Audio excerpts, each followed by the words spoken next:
The fifth book of Torah is called in English Deuteronomy. Now, what on earth does Deuteronomy mean? It actually means a repetition of the Torah. And it comes from the rabbis who called it in Hebrew Mishnah Torah, which sounds like a second Torah. What does that mean?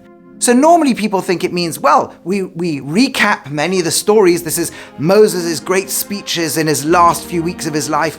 The problem is there are at least 70 new laws throughout this book, some of which this week, that weren't there in the Torah until now. In what sense, therefore, is it a second Torah?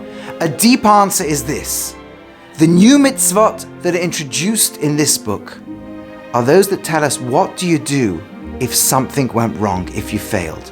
In other words, there's an ideal. The rest of Torah sets up the ideal.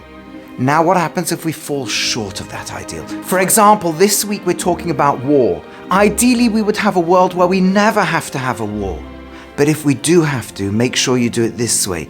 Make sure there's moral boundaries around it. When it comes to giving, we want a life where all we do is we give and we're nice and we're wonderful to everybody. But we may have hurt a friendship. We may have ruined a relationship. We may have said something hurtful to somebody. We may have not given when we could have done.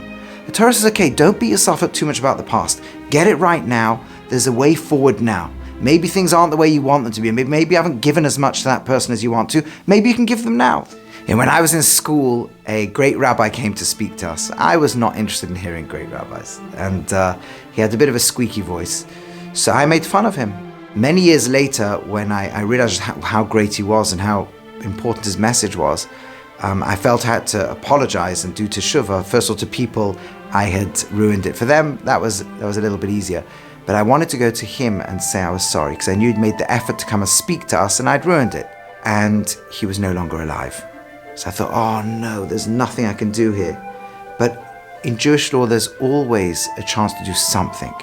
And I asked somebody great, and they said, what you do is you take 10 people to his gravesite and you ask forgiveness, you say how you want to change, and they on his behalf can give forgiveness. So never say, oh, I failed. I'm not at the level I want to be. I can't give, I can't do good things in the world.